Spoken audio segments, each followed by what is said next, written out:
반갑습니다. 한자를 쉽고 빠르게 공부하는 한자 공부 요렇게 시간입니다. 이번 시간은 어조사야라는 글자와 그 글자가 만들어내는 총 5개의 글자를 공부해 보도록 하겠습니다.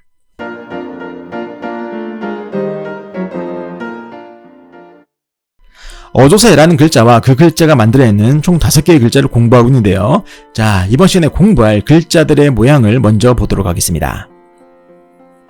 네, 이 글자들이 바로 이번 시간에 공부할 글자들인데 그 모양을 한번 가만히 보세요. 글자들의 모양을 가만히 보시면 이번 시간에 핵심이 되는 어조사야라는 글자의 모양이 나머지 글자들 안에서도 잘 보이시죠? 자, 그러면 먼저 어조사야라는 글자를 공부하고 나머지 글자를 살펴보도록 하겠습니다. 자, 이 어조사야라는 글자는 재밌게도 상형의 원리로 만들어진 글자입니다. 상형의 원리라는 것은 대상의 모양을 본떠서 만든 글자잖아요. 그런데 이 글자의 모양을 보시면 그 대상이 됐던 무언가가 딱 생각나십니까? 잘 모르시겠죠? 그래서 설명드리면 이게 어떤 모양이냐? 이것은 바로 뱀이 고개를 쳐들고 또아리를 틀고 있는 모양입니다. 그래서 이 글자의 모양을 가만히 보시면 가운데 세로액이 바로 뱀이 고개를 들고 있는 모습이고 나머지 부분이 뱀의 몸통인 겁니다. 아시겠죠? 자, 이렇게 이야기를 듣고 보니까 뱀이 또아리를 튼 것 같죠? 네, 맞습니다. 그래서 이 어조사야라는 글자는 뱀이라는 의미가 이 안에 있어요. 뜻이 있고, 그리고 우리가 이 글자는 어조사로서 활용이 되는 글자입니다. 어조사라는 것은 말할 때 쓰는 조사라는 말이잖아요. 그래서 그 어조사로 활용되기 때문에 어조사로 쓰이는 글자다라고 보시면 되겠고, 이 글자는 그러면 어떠한 어조사로 사용되냐? 우리가 한문에서 서술을 할 때 무엇이다 또는 무엇다라고 할 때 이 야라는 글자를 씁니다. 어조사야라는 글자. 아시겠죠? 그래서 어조사로 활용되기도 하는 그런 글자다라고 보시면 되겠는데, 뱀의 모양을 본뜬 글자인데 어떻게 말하는 것과 관련이 있느냐? 이것은 어떻게 되는 거냐면, 우리가 추운 지방 또는 추운 겨울에 말을 한다고 생각해 보세요. 그렇게 말을 할 때 우리가 입 밖으로 뭐가 나가죠? 침 튀기는 거 말고. 그쵸. 입김이 나가잖아요. 바로 그겁니다. 우리가 추운 지방이나 겨울에 말을 할 때 입 밖으로 입김이 나가는데 그 입김이 나가는 그 모양이, 입김의 모양이 구불구불 피어오른다라고 했는데, 구불구불 피어오는 입김의 모양이 뱀이 구불구불하게 움직이는 그런 모양과 비슷하다라고 해서 이것이 어조사야로 활용되는 거예요.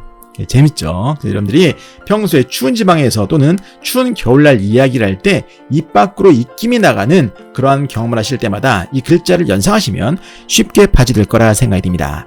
자, 이렇게 해서 어조사야라는 글자를 살펴봤고 다음 글자 보도록 하겠습니다. 다음 글자는 땅지라는 글자와 모지, 이 두 개의 글자를 같이 공부해 보도록 하겠습니다. 자, 땅지와 모지라는 글자를 가만히 보시면 오른쪽에 이번 시간에 핵심이 되는 어조사야라는 글자가 공통적으로 들어가 있고, 왼쪽에 땅지라는 글자는 흑토라는 부수글자, 못지라는 글자는 물수라는 부수글자가 결합이 된 형태입니다. 자, 이 두 개의 글자는 같이 공부하면 굉장히 좋은데, 자, 같이 공부하기 전에 먼저 그림을 하나 보도록 하겠습니다. 자, 이 그림을 보시면 이게 어떤 모습이죠? 그렇죠. 땅인데 물이 옆에 있는 그런 땅의 모습이죠.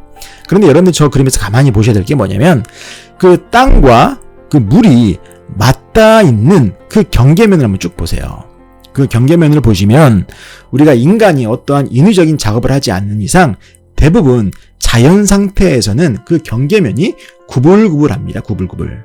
바로 그거예요. 저게 어떤 거냐면 땅지나 못지에서의 활용되는 어조사야, 저 부분은 뱀이라는 의미로 결합이 된 건데, 땅과 물이 같이 있는 그런 땅의 모습을 보시면, 그 맞닿아 있는 경계면을 보시면 이렇게 구불구불한 땅의 모습, 물의 모습을 보실 수가 있습니다. 바로 그것을 표현하기 위해서 오른쪽에 뱀의 의미가 있는 어조사야라는 글자를 결합해 준 거예요. 그리고 그렇게 땅과 물이 만나는 그 경계면이 구불구불한 경계면 중에서 흑토가 붙어 있는 부분, 즉 흙이 있는 부분이 땅이라고 해서 흑토가 붙어 있는 글자는 땅지가 된 거고, 그렇게 구불구불한 경계면에서 물이 있는 쪽을 표현하기 위해서 물수를 결합해 준 겁니다. 그쪽이 못이라는 거예요. 여기서 말하는 못이라는 것은 연못 할 때 그 못입니다. 그래서 그런 부분이 못이다라고 해서 못이라는 글자가 됐다라고 생각하시면 되겠어요. 쉽죠? 그래서 이렇게 같이 공부하면 좋은 글자들이 있습니다. 이 두 개가 대표적인 글자들이에요. 자, 그럼 땅지는 우리의 생활 속에서 어느 때 사용되냐? 우리가 지상이라고 할 때 지자, 또는 지면에서의 지자, 지하에서의 지자, 육지에서의 지자가 바로 이 땅지라는 글자고, 그럼 못지라는 글자는 우리의 생활 속에서 어느 때 사용되냐? 우리가 저수지라고 할 때 지자가 바로 이 못지입니다. 그리고 우리 일상생활 중에서 굉장히 요즘 많이 접하고 있는 그 물건 중에서 건전지가 있죠. 건전지라고 할 때 지자가 바로 이 못지라는 글자예요. 건전지가 뭐 하는 도구죠? 그렇죠. 그 에너지를, 전기 에너지를 저장하는 데잖아요. 그 저장한다라고 쓰기 위해서 연못처럼 저장하는 곳이라고 해서 못지라는 글자를 씁니다. 건전지라고 할 때. 그리고 요즘에 가장 핫한 주식이 뭐죠? 2차 전지잖아요. 2차 전지라고 할 때 그 전지에서의 지자도 바로 이 못지라는 글자예요. 아시겠죠? 자, 그래서 여러분들이 평소에 이런 한자를 사용하시거나 아니면 땅과 물이 만나는 그런 경계면, 구불구불한 경계면을 보실 때마다 이 땅지, 못지, 이 두 개의 글자를 연상하시면 쉽게 이해가 되실 거라 생각이 됩니다. 자, 그래서 땅지와 못지라는 글자를 살펴보았고, 다음 글자 보도록 하겠습니다. 다음 글자는 베풀다시라는 글자입니다. 이 베풀다시라는 글자는 오른쪽 하단에 이번 시간의 핵심에는 어조사이라는 글자와 그리고 나머지 부분이 어떤 글자냐? 이것은 깃발을 나타내는 깃발언, 이 두 개의 글자를 결합해서 만들어낸 글자예요.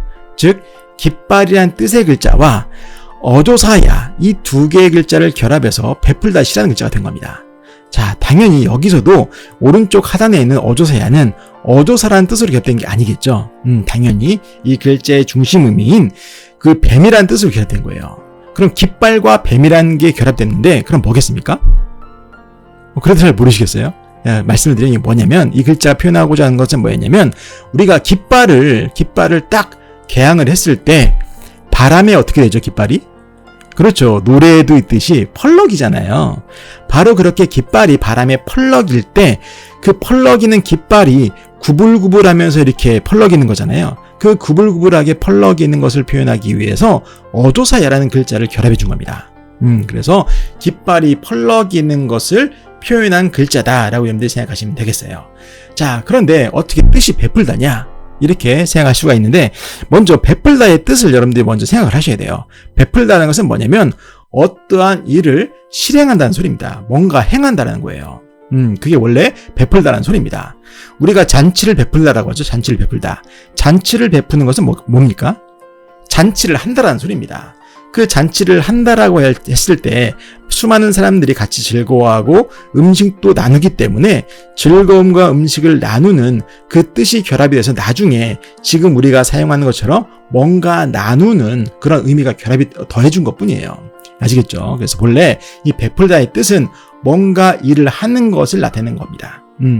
자, 그런데 그럼 깃발이 펄럭이는 것과 어떠한 일을 하는 것과는 무슨 관련이 있을까요? 이것은 바로 여러분들이 군대를 갔다 오시는 분들이라면 쉽게 이해가 될 거예요. 우리가 군대에서 아침에 눈 뜨면 뭘 하죠? 점호를 하잖아요. 점호를 할 때 뭘 합니까, 같이?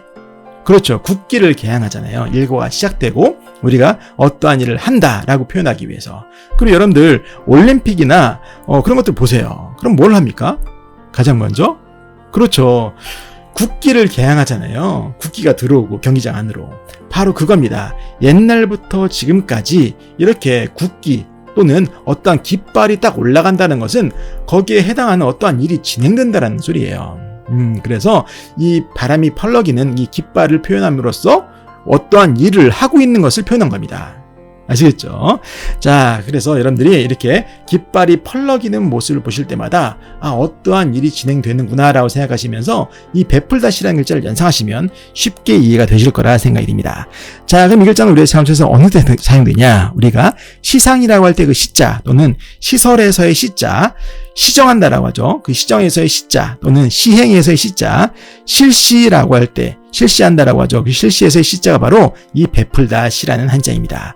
여러분들이 평소에 이러한 한자를 사용하시거나 아니면 깃발을 개항해서 어떠한 일이 시작되고 그리고 어떠한 일이 진행되는 것을 표현하는 것을 보실 때마다 이 글자를 연상하시면 쉽게 이해가 되실 거라 생각이 됩니다. 자, 이렇게 해서 베풀다시라는 글자를 공부해 보았고 다음 글자 보도록 하겠습니다. 다음 글자는 나 말고 남을 가리키는 다르다타라는 글자입니다.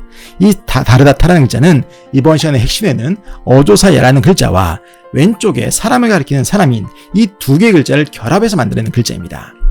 자, 오른쪽에 있는 어조사 야라는 글자는 뱀의 의미가 있다고 했으니까 뱀의 뜻으로 결합이 됐겠고, 오른쪽에 사람은 사람을 가리키는 글자니까 당연히 사람이라는 뜻입니다. 그럼 이게 뭐겠습니까? 사람과 뱀이 결합된 겁니다. 잘 모르시겠죠? 설명드리면 이게 무슨 말이냐? 이것은 왼쪽에 있는 사람이라는 것은 사람과의 관계를 말하는 거예요. 그래서 그 관계가 뱀과 같이 차갑고 인정이 메마른 것을 표현하기 위해서 뱀이라는 의미가 있는 어조사 야라는 글자를 결합해 준 거예요. 즉 사람과 사람의 관계가 뱀처럼 차갑고 메마른 관계를 말하기 때문에 이 글자는 남이란 뜻으로도 사용이 되고, 그리고 그 남은 나와 다른 사람이죠. 생각도 다르고 행동도 다르니까 다른 사람이기 때문에 다르다라는 뜻으로도 사용되는 그런 글자입니다. 재밌죠? 여러분들이 다른 사람이 나와 정말 생각과 행동이 다른 그런 모습들을 보실 때마다 이 글자를 연상하셔도 좋겠고, 아니면 가까웠던 사이인데 그 관계가 뱀처럼 차갑고 메말라져서 남처럼 되는 그런 모습들을 보실 때마다 이 글자를 연상하시면 쉽게 이해가 되실 거라 생각이 됩니다. 자, 그럼 이 글자는 우리의 사용에서 어느 때 쓰느냐? 우리가 타인이라고 할 때 그 타자 또는 기타에서의 타자, 이타에서의 타자가 바로 이 다르다 타라는 한자입니다. 자, 이렇게 해서 이번 시간은 어조사 야라는 글자와 그 글자가 만들어내는 총 5개의 글자를 공부해 봤는데, 이번 시간 정리하면서 마무리하도록 하겠습니다. 자, 이 어조사 야라는 글자는 뱀의 의미가 있다고 했죠. 뱀의 모양을 본떴기 때문에. 그래서 대부분 결합자에서는 뱀이란 뜻으로 결합이 됩니다. 뱀의 의미로. 그래서 땅지, 못지, 베풀다, 시, 다르다, 타라는 글자를 만들게 됐고, 여기서 중요한 것은 음의 변화 패턴입니다. 어조사 야라고 했을 때 상형 글자이기 때문에 이 야라는 음이 만들어진 겁니다. 그리고 이 글자가 다른 글자와 결합을 하면서 야라는 그 음이 변형이 되면서 활용이 되는데, 이 초성 이응은 우리가 국어 시간에도 음가 없음으로 배웠잖아요. 그렇기 때문에 이게 대부분 다 자유롭게 변하긴 하는데 대부분 시옷과 굉장히 유사하게 변해요. 그래서 시옷의 형태로 변화가 되고, 그리고 시옷과 지읒과 치읒과 티귿은 자유롭게 변합니다. 그렇기 때문에 이 야로 시작됐지만 다음 글자에선 지라는 또는 초성 지읒, 그리고 시읒, 그리고 티귿으로 변화하는 그러한 특징을 보여주는 굉장히 재밌는 그런 글자다라고 여러분들이 생각하시면서 어조사 야와 그리고 그 글자가 만들어내는 여러 글자들을 한꺼번에 공부하시면 쉽고 빠르게 공부할 수 있을 거라 생각이 됩니다. 자, 이렇게 해서 이번 시간은 어조사 야라는 글자와 그 글자가 만들어내는 총 5개의 글자를 공부해 보았고, 이번 영상이 도움이 되셨다면 좋아요와 구독 버튼 그리고 알림 설정도 눌러주시고 저는 다음 시간에 뵙도록 하겠습니다.